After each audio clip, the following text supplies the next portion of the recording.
The Achaemenid Empire lasted 208 years. The Macedonian Empire of Alexander the Great lasted 231. The Roman Republic lasted 233. Romanov Russia lasted 234. Today, the United States of America is 244 years old. What happens next? Where do we go from here? What do we build out of the ashes? Hello, I'm Kenaz Filan, and these are notes from the end of time. Hello everybody, and welcome to Notes from the End of Time. This is Kenaz Filan. I'm with you for our third episode on Tom Kaczynski's Free Atlantic Voices. Very proud to be a part of this whole operation, and tonight we're going to talk about a great cosmic question. Are we living in a computer simulation? If I'm talking to any of my fellow old geeks out there, you may remember William Gibson's book Neuromancer from the 80s. That was the book that gave us the idea of cyberspace and of living in a virtual computer reality. And if William Gibson and Atari consoles are before your time, you probably remember a movie from 1999 called The Matrix. That was back when the Lachowskis were still the Lachowski brothers. In that movie, Samuel L. Jackson hands Keanu Reeves a red pill and awakens him to the fact that he's been living in The Matrix, a giant computer simulation that keeps him entertained while using him and other humans as an energy source. The Matrix is to fin de siècle America what Woodstock and the Summer of Love were to America in the mid 20th century, in the late 60s. The Matrix made it okay to be heterosexual and wear tight vinyl pants. The Matrix gave us long trench coats, it gave us the sunglasses, that whole aesthetic, and it also captured the zeitgeist of the time, that feeling just as the internet is starting to take off. We're suddenly realizing computers are becoming a much bigger part of our everyday lives, that we're getting a lot of information streamed at us, that a lot of people are growing increasingly interested in our information. Gene Roddenberry had envisioned holodecks in the original Star Trek in the early 60s. In 1999, virtual reality looked like it was around the corner the way the stars looked like they were just around the corner in the age of the moon landings. But as we discovered that colonizing space was going to be a lot more complicated than we first thought, the age of manned space exploration petered out. We haven't quite reached holodeck levels. We're still having difficulties with virtual reality. One of our big ones is trying to make sure people don't become violently ill when the visual stimuli they're experiencing and the gravitational stimuli they're experiencing via their inner ear don't match up. But we've certainly made remarkable progress in deep fakes. We've certainly learned how to copy data and share it. We've been doing that for a couple of decades now. We've become increasingly dependent on that great interconnected web of machines that sends us the images, that sends us all this data. And so that sense of unreality has only become greater over the last 21 years. A few years after the release of The Matrix, in 2003, a Swedish philosopher named Nick Bostrom released a paper on the simulation argument. Bostrom's argument started out by mapping present-day trends in technology, the development of virtual reality, the mapping of the human brain. He went on from there to postulate that it was more likely than not that we were in fact digital beings living in a vast computer simulation that was created by our future descendants. Bostrom noted in his paper, which was entitled Are you living in a computer simulation that it is not an essential property of consciousness that it's implemented on carbon based biological neural networks inside a cranium? Silicon based processors inside a computer could, in principle, do the trick as well. In other words, those thoughts that you think are going on in the neurological networks inside your cranium could just as well be going on as part of a computer program. Given the advances we've made in computer science over the past several decades, is it entirely unreasonable to think that maybe our descendants will have computers that can simulate a billion minds as easily as we can simulate weather on our supercomputers, or as easily as we can play a game of Sims on our cell phone? The communicators Gene Roddenberry envisioned in the first Star Trek wouldn't even pass muster as decent communicators in the age of the iPhone. So if we imagine that the arc of technology continues on its current upward trend, and I have to admit I think that's a very big if, but I'll also admit that I'm in the minority on that. It is, after all, the age of progress, and everybody thinks that progress can do nothing but progress forward. But if you assume that they're right, within 100 years, maybe less, this could be commonplace technology. They might be able to simulate millions of human experiences in ancestor simulations, in whatever sort of simulations scientists of whatever century this is think worthwhile. They might want to do this the same way game designers let people build worlds in Roblox or let them play Civilization.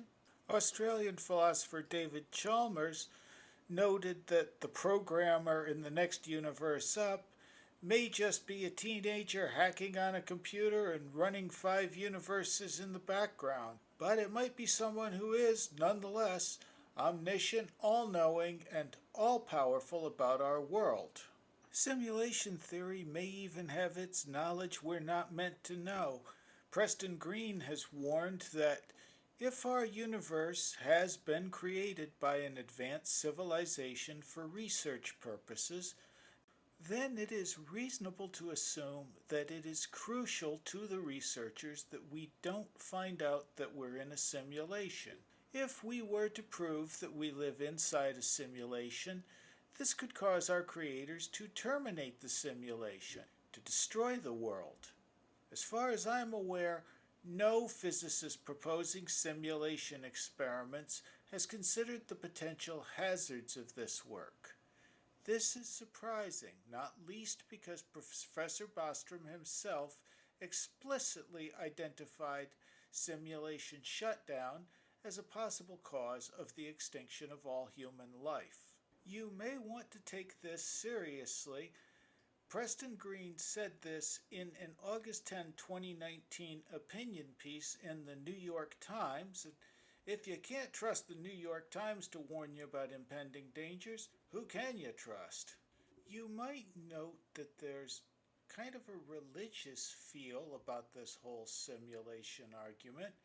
Joshua Rothman noted that in a 2016 New Yorker article. Now you've got the New York Times and the New Yorker taking simulation theory seriously, so you'd best pay attention here. What Joshua Rothman said was, the simulation argument is appealing, in part, because it gives atheists a way to talk about spirituality. The idea that we're living in only a part of reality, with the whole permanently beyond our reach, can be a source of awe. About our simulators, one can ask the same questions one asks about God. Why did the creators of our world decide to include evil and suffering? Can they change that setting in the preferences? Where did the original, non-simulated world come from? In that sense, the simulation argument is a thoughtful and expansive materialist fable that is almost, but not quite, religious. There is, of course, No sanctity or holiness in the simulation argument. The people outside the simulation aren't gods, they're us. I think it's clear that what we're dealing with here is a modern religion. This is a religious idea, and so I'm going to treat it like a religious idea and just explore some of its premises and some of the conclusions we could draw from them. The first thing that jumps out at me is that it would be very computer and processor intensive to map the whereabouts of every atom in a universe at every place at every time. It would be much easier to create a planet-sized civilization. We'll call this simulation Sol 3. Within Sol 3, we would have the data for lights in the sky. As the simulation progressed, we would see where the subjects went with it. When they developed telescopes, we would know what data that we would feed them so that they would act upon that, and we'd see from the moment there where they go with it. Did they develop bigger telescopes? How does this affect their society? What subsidiary inventions do they create? Would they create radios that increase their capacity to gather information and to communicate with each other? Would they develop telephones, televisions, all things that they could get as they leveled up, as they acquired certain magic capacity, certain magic spells, as it was certain technological knowledge, which we would place a premium on that by making sure that only subjects of a certain intelligence, a certain social standing, all sorts of other game characteristics could master that knowledge. We would then have other constraints that we needed to fill to get that knowledge spread out through the various groups within the Sol 3 simulation. So in other words, we're not dealing with a real world, we're not dealing with technology, we're dealing with data that was pumped in through a simulation. Let's go further with this data. There are, at this point, around 7 billion people in the Sol 3 simulation, or so I've been told. Now, that could mean there are 7 billion fully active mind simulations here, or it could mean that there are a certain number of minds that are being simulated and a certain number of non-player characters. These are not full simulations. They exist for certain purposes or to fulfill certain tasks. When you walk down the street, you see 100 strangers around you. If you're in New York City or you're in Manhattan, you may see more than that, especially if after the COVID epidemic lifts or during a riot. In any event, you engage with a lot of people every day. How many of these people do you know beyond the function that they serve in your life? How well do you know the other people who work in your office building? How well do you know the people who sit beside you in class? How well do you know the people you argue with on the internet? And this is a deep existential fear that I think is going to be one of the hallmarks of the late teens and early 20s of the 21st century. In October of 2018, 4chan had such a successful troll that they managed to get over 1,500 accounts suspended on Twitter. The troll involved NPC accounts. These were fictional personas. They had gray cartoon Wojak avatars. They were called NPCs. They posed as liberal activists. They had bios like fighting against Nazi racist Trump fascist Cheeto finger, and they mindlessly repeated anti-Trump talking points: Trump fascist, orange man bad, you racist. They followed each other. It started as a joke. Then Twitter suspended them on the claim that a few of the accounts had told people to vote on November 7th. when, of course, Election Day is on November 6th. And that seems a little disingenuous, especially since a week earlier, the popular website Kotaku.com had written an angry article explaining how the NPC meme tries to dehumanize SJW. Author Cecilia D'Agostino blamed the NPC meme on a 2016 post in 4chan wherein the poster theorized, "I have a theory that there are only a fixed quantity of souls on planet Earth that cycle continuously through reincarnation. However, since the human growth rate is so severe, the soulless extra walking flesh piles around us are NPCs, or ultimate normal fags, who autonomously follow groupthink and social trends in order to appear convincingly human." This post went on to describe NPCs with, "If you get in a discussion with them, it's always the same buzzwords and hackneyed arguments. They're the kind of people who make a show of discomfort when you break the status quo, like by breaking the normie barrier to invoke a real discussion. It's like in a vidya, when you accidentally talk to somebody twice and they give you the exact same lines, word for word, once more." This meme was resurrected, as good memes often are, on 4chan in 2018, and it really rattled a lot of people on the left.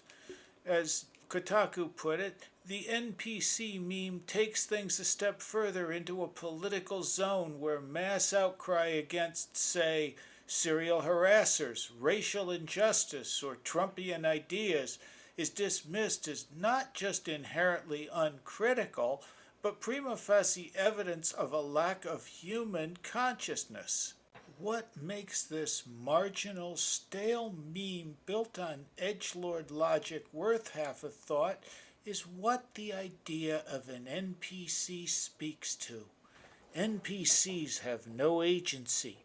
NPCs don't think for themselves. NPCs don't perceive, process, or understand. NPCs arrive at the same worldview not because it's authentic to their experiences, but automatically. As a descriptor, it suggests that those to whom it applies aren't even human, but are rather functionally robots or clusters of computer code.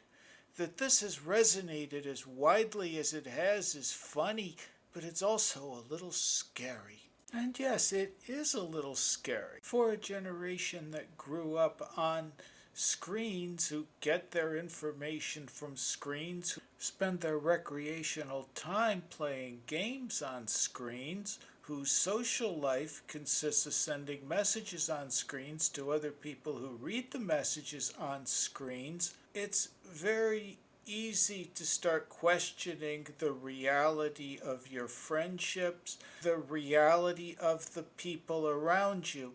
If you've been on the internet, chances are you've been called a Russian bot at least once. People say Christians spend an awful lot of time worrying about whether or not they're going to hell. If you live in a simulation, how much do you have to worry if you're one of the full sims or if you're just one of the NPCs that are only there to move the plot along? And if somebody else is feeding you all the data you act on, all the things you experience, all the ideas in your head, how do you know the simulator's motivations? How can you trust the simulator? And of course, we've seen a growing distrust for data, a growing suspicion about fake news. People are convinced Sandy Hook was faked, the moon landing was faked, the earth is flat. And if you believe you're living in a simulation, those really aren't entirely unreasonable beliefs. Maybe your game space really is flat and the simulator is just using ray tracing and special graphics to make it look like it's three-dimensional. Maybe Sandy Hook was just a staged event. Well, ultimately in a simulation, all events are staged events, and there's no way of knowing if there are any other players.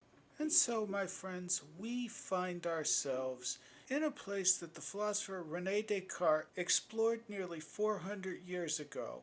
Descartes asked, can we trust our senses? And we realize our senses are imperfect. Our vision isn't as sharp as a hawk's. Our hearing isn't as good as a dog's, or we can't hear as high as a bat. Rainier went one step further. He said, suppose there were an evil demon who was feeding every experience that I have into my head. Can I trust anything that I see, anything that I feel, smell, or taste? Can I be sure that I'm really experiencing this, or is it all the product of some evil demon?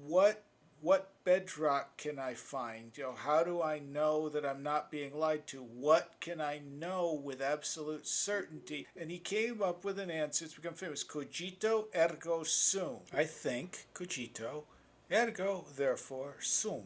I am. Descartes would go on from here to note that as a created conscious being, he had to be created by somebody. And since God was not a deceiver, truth is the being of knowledge, and falsity and ignorance is its non-being, and since God is the highest being, only truth can flow from him. And I have to admit, Richard Dawkins would not find that argument particularly convincing, neither would most modern atheists today. But if we take the simulation argument and we take away the idea of the just God, the only thing we can prove to ourselves exists is ourselves. And because we're pack primates, that kind of deep existential loneliness, most of us are going to meet that with fear, loathing, this deep kind of anxiety, and a desperate need for somebody who will tell us who we are and what it is we're supposed to do. And so much of our society, certainly the parts of our society that have most been influenced by postmodernism, prioritize the individual's needs, the individual's wants. The whole point is for the individual to have every opportunity to be the best individual the individual can be, based on whatever that individual sees as best. And this is a very modern problem. For most of recorded history, individuals knew exactly who they were. Your identity was based on your family, it was based on your tribe, your clan, later on your nation. It was based on your ancestral faith, which was typically the faith of your fathers and your grandfathers and the faith of your community. And certainly this system wasn't perfect. It led to unjust distribution of resources. Some people got more than others and some had to do with less. It led to persecutions based on, I don't like you because you belong to family A and I belong to family B. Blood feuds. There were all sorts of problems with this setup, but it worked despite those problems. Communities stayed together, tribes stayed together, families stayed together, and individuals knew their place in the system and they knew their place in the pack. Today we're encouraged to find our own pack, to create our own identity, make for ourselves our own family. As Jean-Paul Sartre would put it, we are condemned to be free. We did not create ourselves, but we are at liberty from the moment we're thrown into the world. We're responsible for everything we do. And for Sartre, this liberation doesn't lead us to joy. It leads us to anguish when we recognize our total freedom and responsibility. We realize when we choose for ourselves and others, and most of us really don't want that responsibility. When we realize there's nobody out there to guide us, so for Sartre, there are no gods who are going to come to help us. We have to invent our own moral code, and that's a huge task. And then when we realize that the world is not going to help us with this, that at best the world is passively hostile to our intentions, we fall into despair. Now, Sartre also believed that the way most people would respond to this was what he called mauvaise foi or bad faith, they would run away from the responsibility of creating themselves. They would betray their responsibility to be free to find a more comfortable slavery. Ultimately, Sartre decided the best way for him to live authentically and to reach his fullest of being was to sign on with the Communist Party and justify Stalinist excesses for decades. Because I would argue the things which Sartre saw as bad faith were strengths, not weaknesses. For most of history, the idea of a self made individual, not only would they think you could not do it, they would see no reason why you should do it. The NPC meme unnerved a lot of people because it reminded them simultaneously of the responsibility they have to create themselves, which they believe that they're doing by spouting these slogans. This is how they're establishing their individual identity. And at the same time, the NPC meme reminded them of their bad faith. It reminded them they're just doing it to get along with the pack. 21st century Western society privileges what's going on between your ears to incidentals of birth. For example, you can get into a great deal of trouble for noting that there are correlations between genetics and IQ scores. You can lose your account for hate speech for saying that penises cannot be feminine, even if the person who has the penis believes very strongly that Z is female. Like Sartre, the modern day left sees the world as passively hostile at best and privileges the struggle of the individual to lead an authentic life over the needs of that world. Like Marx, the modern left believes that the individual should overthrow his or her or their or zim or theirs oppressors. But where Marx focused on economics, on capital and who did and did not hold it, modern leftists throughout the Western world focus instead on oppression, on what makes you feel bad. Once again, we see what Kant might call the privileging of the phenomenon over the noumenon. Instead of concentrating on the world as it is, instead of trying to better understand the world as it is, the focus instead is on the world as we perceive it. Instead of concentrating on a more equitable redistribution of wealth, we're cautioned against poor shaming, against making poor people feel bad. We're supposed to empathize with poor people and honor the struggle of poor people and to treat them as special because they have one of the axes of oppression. But there's a lot less focus on actually doing things for poor people. In exchange for rejecting the material world, rejecting ancestry and heritage, and acknowledging that gender is entirely a social construct to be used as the individual sees fit, the modern left offers you a whole laundry list of identities to pick and choose from. You can be any flavor of LGBTQ, AI, whatever perversion you want to practice. You can find somebody who will call you stunning and brave for practicing it. And I'm using that word perversion very deliberately because I'm going to let you in on a little secret here. The primary purpose of the sex drive is to procreate the species. The way that you procreate the species is a fertile male, a person with a penis and functioning testicles, ejaculates into the vagina of a female. That's a person who has a womb and ovaries. The sperm meets the egg, a zygote is formed, and from there I think we know the rest of the story. That's not to condemn anybody who's not interested in the wife, the kids, and the white picket fence. I've said before, and I'll say it again, I don't care what consenting adults do to or with each other in the privacy of their own homes. But I'm also at a loss as to why it's particularly stunning and brave to share your fondness for leather, your status as a furry, Your asexuality, why must you proclaim to the world that you're not interested in sex?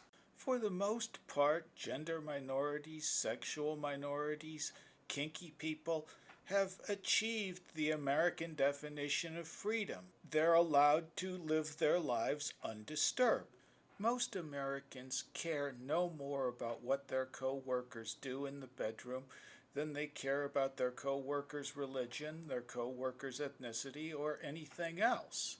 For the benefit of a more civil workplace, bosses generally ask that you keep religious discussions out of the workplace. They really wouldn't want me trying to convert my Muslim coworker, nor would they appreciate my Muslim coworker trying to convert me. If you would feel uncomfortable about a coworker's religious display, why would you put a pride flag in your cubicle knowing that it made some of your coworkers uncomfortable? And here we come to another big split between the postmodern, and the modern left. The modern left was focused on tolerance, the ability for the individual to live his or her or their life undisturbed without harassment or without persecution. The goalpost has shifted from tolerance to affirmation. Once again, it's that shift from the noumenon to the phenomenon. It's not enough that we make space in the real world for individuals to live their authentic lives as they see fit. We must not think badly of them. We must not criticize them. There's been this huge pushback against praying the gay away. Against conversion therapy, I have no problem with that. It is cruel to subject children to electrical shocks or aversion therapy to try to help them control their same-sex urges. That's just a bad idea. I wholeheartedly support its banning. But what we've seen is people attacking church groups that offer assistance to Christians who feel that homosexuality is a sin and who wish to deal with those urges as sinful urges. Again, these are adults we're talking about. These are not children. These are not people who are being brainwashed and being dragged in. These are people who come to these church groups of their own free will. But if they try putting a page up on Facebook or advertising on Instagram or offering their service, mentioning their services on Twitter, they'll soon get flooded with complaints and often get their sites pulled as conversion therapy. Now, let me make this clear. If a gay man wants to go to a bathhouse and meet other consenting gay men and have anonymous sex with them, I would support his right to do that. Why would you not support that same gay man's right to pick up a Bible, to go to church, and to ask to pray to be released from homosexuality? You don't have to agree with either approach, but what about the individual's freedom? You don't have to agree with the individual's choices, but it's a pretty piss-poor freedom that only includes the right to do things you approve of. And it seems pretty clear to me that the American left is only interested in supporting such identities and such beliefs as they find useful at the moment. And this is only to be expected in a movement, in a society which has rejected the idea of eternal truths. When you reject that, truth becomes whatever the strongest person says it is. Truth becomes a tool that you can manipulate towards your desired ends. Or truth becomes a few lines of code running through processors in some giant cosmic simulation. And it also brings up a very important distinction. That's the distinction between authoritarian and totalitarian philosophies. Now, I will grant you, living under either of these can suck. But an authoritarian dictator is generally concerned with law and order and with seeing that everything goes smoothly so he and his cronies can continue looting the treasury. As Bruce Bolton liked to say, a peaceful land, a quiet people. So long as you keep your head down and don't disturb things too much, you can generally get through an authoritarian dictatorship all right. It's when you start getting involved in politics or you start becoming a threat to the authoritarian dictator's goals, yeah, things can get bad for you very quickly, but there are ways to survive an authoritarian dictatorship without getting into too much trouble. A totalitarian dictator wants to change the way his society thinks. He wants to rebuild things from the ground up. It's the difference between being ruled by some banana republic dictator and being ruled by a Pol Pot, by a Stalin, by a Mao. Any political movement which focuses so intently on what people think is sooner or later going to want to control how people think. And it is going to deal ruthlessly with wrongthink. Simulation theory gives us all the comforts of a creator without giving us any responsibilities toward that creator. Who would we pray to? The developer? The designer? The kid who owns the cell phone on which our simulation is running? What myths would we make about those people? Would we talk about how they diligently manage their server farm? Would we honor them as masters of the computers of which our computers are but a pale shadow? Would you thank your creator for blessing you with these skill sets and these damage points and petition that he may grant you good luck in upcoming combats? Would you say a prayer for the laborers in the base reality, toiling away in their internet cafes, hoping to mine golden magic items in our Sol 3 simulation? Ancient sculptors looked to the eternal world and they gave us the great statues of Zeus and Aphrodite. Michelangelo looked to the eternal and he gave us the Sistine Chapel and the Pieta. The best we're able to come up with is a cosmic video game. Plato imagined us bound in a cave and entertained by puppeteers casting shadows on a wall and hoped to lead us out into the light and toward the eternal forms. All our modern philosophers can manage is telling us to enjoy the show. And now that we've talked about the universe as a simulation, let's talk about the more traditional view. Certainly it's the view held by Christianity, by Islam, by many sects of Hinduism. It's the idea that the universe is not a simulation, the universe is a creation. And to do that, I'm going to start by describing an oft misunderstood term used in Catholicism, used in a lot of other religions. It's the term eternity. Today, most people think eternity means living forever, being forever within time. Eternity literally means outside of time. All things that are created have a beginning.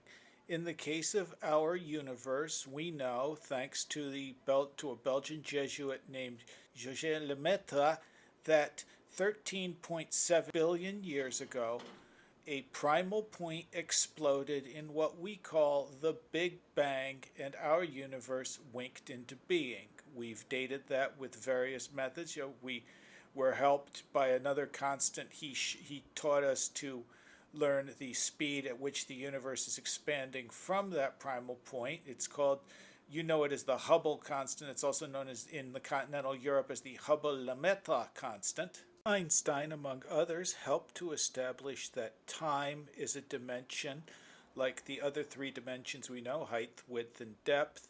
And so time as we know it came into being with all of those dimensions, with all of this space, and with everything within it 13.7 billion years ago. Everything that is around us is at best sempiternal. That's a technical term, but it means something which has a beginning and which has no end. The human soul is sempiternal. God is eternal. God existed before time began. He will exist after time ends. There was never a time before which there was a God. There will never be a time after which there is no God. We are creatures cast into space and time, and we're bound by space and time. Our physical bodies have physical limitations. Our vision of what was and what will be is foggy at best. God, who created space and time, is not bound by space and time. Boethius explained eternity in his Consolation of Philosophy. Eternity is the possession of endless life, whole and perfect at a single moment. For whatever lives in time is a present proceeding from the past to the future, and there is nothing set in time which can embrace the whole space of its life together. Tomorrow's life it grasps not yet, while it has already lost yesterday's. Nay, even in the life today ye live no longer than one brief transitory moment.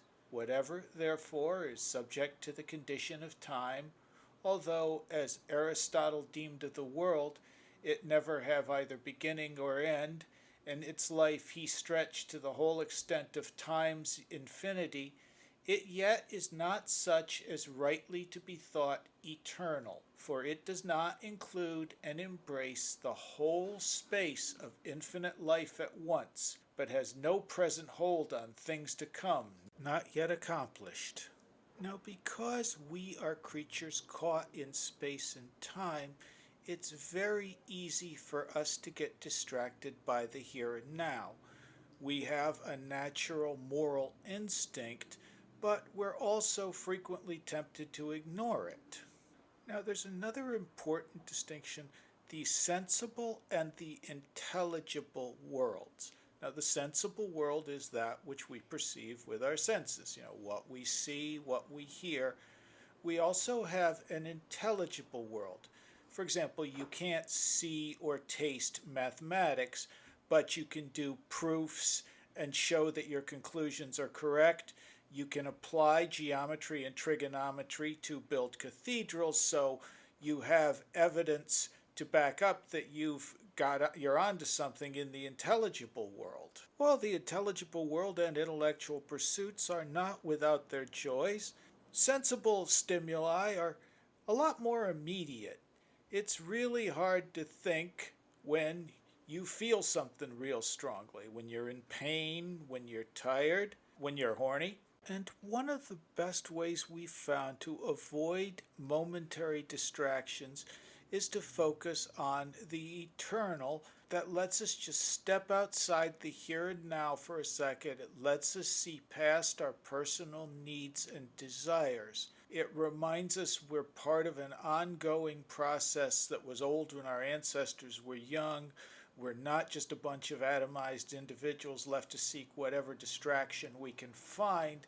Instead of just being animals seeking our place in the pack, we can become sparks of a divine light with a divine purpose, and we can become participants in our own redemption. And I know that probably sounds pretty funny to a lot of people listening. I mean, oh, so you're telling me I should pray the rosary to work on my porn addiction? Yes, absolutely. It can't hurt and it can only help. I know, praying to the Virgin, believing in Jesus, that's all childish stuff, and I'm not going to argue the point with you. I've said before, and I'm sure I will say again, I greatly struggle with the idea that a man could be born of a virgin and rise from the dead. But I have no problem believing that my ancestors accomplished glorious things in the name of that man and under the shadow of that man's cross. Neither do I have difficulty believing that the world was a better and a happier place when the resurrection and the virgin birth were taken as matters of fact and not pretty allegories, or that the world was a better and a happier place when they saw Jesus not as a world teacher but as the Son of the Almighty and the ever-living God. And so I'd like to read a passage from G.K. Chesterton's Heresies. This is an absolutely brilliant dissection of modern morality and of our desperate need for the eternal. A modern morality can only point with absolute conviction to the horrors that follow breaches of law. Its only certainty is a certainty of ill. It can only point to imperfection. It has no perfection to point to. But the monk meditating upon Christ or Buddha has in his mind an image of perfect health, a thing of clear colors and clean air. He may contemplate this ideal wholeness and happiness far more than he ought. He may contemplate it to the neglect of exclusion of essential things. He may contemplate it until he has become a dreamer or a driveler, but still it is wholeness and happiness that he is contemplating. He may even go mad, but he is going mad for the love of sanity. But the modern student of ethics, even if he remains sane from an insane dread of insanity. The anchorite rolling on the stones in a frenzy of submission is a healthier person fundamentally than many a sober man in a silk hat who is walking down Cheapside, for many such are good only through a withering knowledge of evil. I am not at this moment claiming for the devotee anything more than this primary advantage, that though he may be making himself personally weak and miserable, he is still fixing his thoughts largely on gigantic strength and happiness, on a strength that has no limits and a happiness that has no end. Doubtless there are other objections which can be urged without unreason against the influence of gods and visions in morality, whether in the cell or the street. But this advantage the mystic morality must always have. It is always jollier. A young man may keep himself from vice by continually thinking of disease. He may keep himself from it also by continually thinking of the Virgin Mary. There may be question about which method is the most reasonable, or even about which is the more efficient, but surely there can be no question about which is the more wholesome.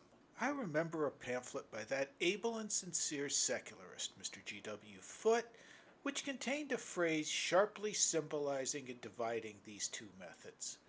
The pamphlet was called Beer and Bible, those two very noble things, all the nobler for a conjunction with Mr. Foote in his stern old Puritan way, seemed to think sardonic, but which I confess to thinking appropriate and charming.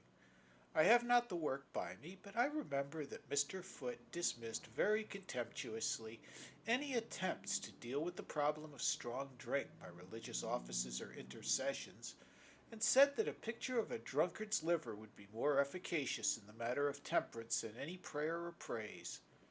In that picturesque expression, it seems to me, is perfectly embodied the incurable morbidity of modern ethics. In that temple the lights are low, the crowds kneel, the solemn anthems are uplifted. But that upon the altar to which all men kneel is no longer the perfect flesh, the body and substance of the perfect man. It is still flesh, but it is diseased. It is the drunkard's liver of the New Testament that is marred for us, which we take in remembrance of him. The simulation hypothesis frees us from the terror of a vengeful God and replaces it with the low comedy of a bored system administrator. It replaces an apocalypse with an ending brought by a system crash, by a loss of data. Our world will end not with an angel's trumpet, but with a corrupted backup disk. Christianity's creation myth has Adam and Eve eating of the tree of the knowledge of good and evil. The simulation hypothesis would take that knowledge back and replace it with a world where playing Darth Vader could be every bit as much fun as playing Obi-Wan Kenobi. And where Christianity told us we were children of God, made in his immortal image and possessed of an immortal soul, simulation theory tells us we can change our appearance, our gender identity, our ideas, or anything about ourselves as easily as we can change skins on our avatar. It's the great paradise promised by Hassan Isabah, the old man of the mountains. Nothing is true and everything is permissible. And back in my edgelord Chaot Kitty days, back when you used to have to get your alternative information through zines, any of my listeners remember zines? And at that time it just seemed like such a profound, liberating idea. Nothing is true. Everything is permissible. Woohoo! Well, I've spent a few years living in a world where nothing is true and everything is permissible. I've stood atop Mount Alamut and I've seen the fruits of that philosophy. I've seen it applied to Western civilization, to America. I was wrong. It is not a liberating philosophy. It is a dangerous, toxic, poisonous philosophy. And I've come to believe there is a creator, there is a maker of all things seen and unseen. I do not understand that maker because I cannot understand that maker.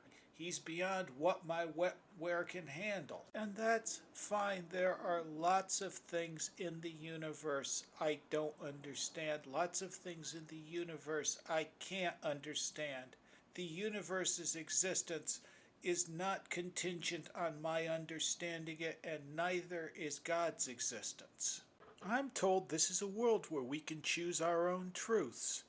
I choose the eternal truth that's shown in Bethlehem on a Christmas night 2020 years ago, give or take a year. This is a world where we choose our own families. Well, I choose the family of Christ. This is a world where we can build our own lives. I build my life upon the rock where our Lord built his church. And if this is a world where I get to tell my own story, then I want my story to be a part of the church penitent, the church militant, and the church triumphant. I can't tell you which story to follow. I am a man of questionable faith, questionable morals, and a questionable past, trying desperately to make sense out of a crazy world. And of course, I understand that those myths and those stories are not going to have the same kind of resonance for my non-Catholic or my non-Christian listeners.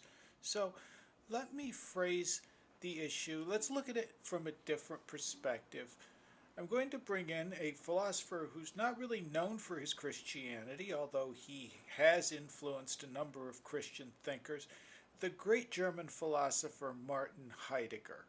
Heidegger spent the better part of his career focused on the question, what does to be mean?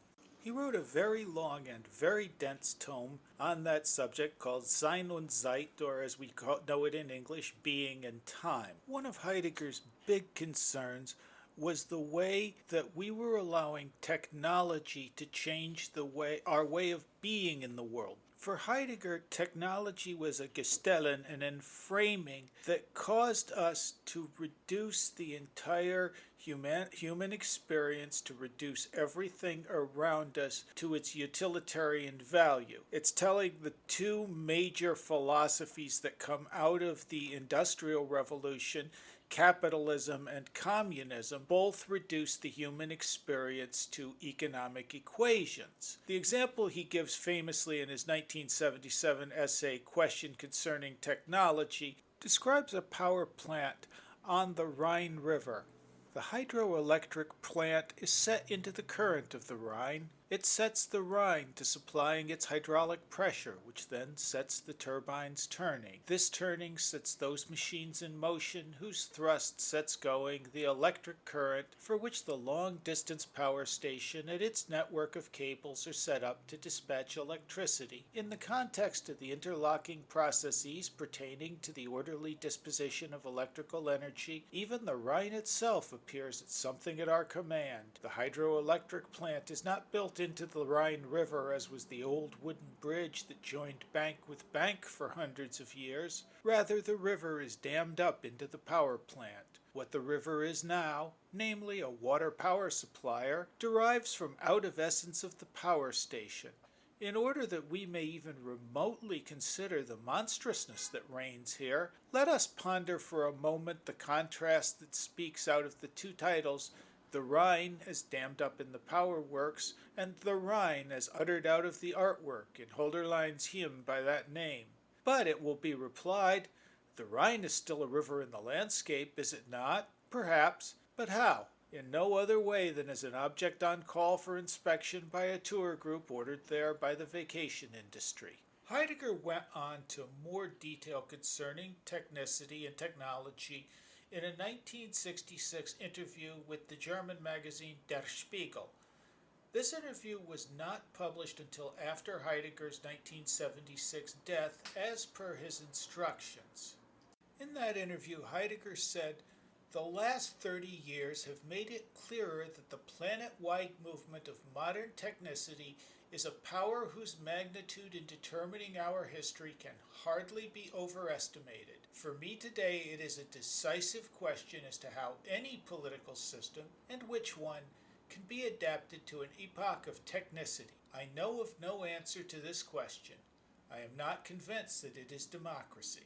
Everything is functioning. That is precisely what is awesome, that everything functions. that the functioning propels everything more and more toward further functioning, and that technicity increasingly dislodges man and uproots him from the earth. The interviewer noted, obviously you see a world movement.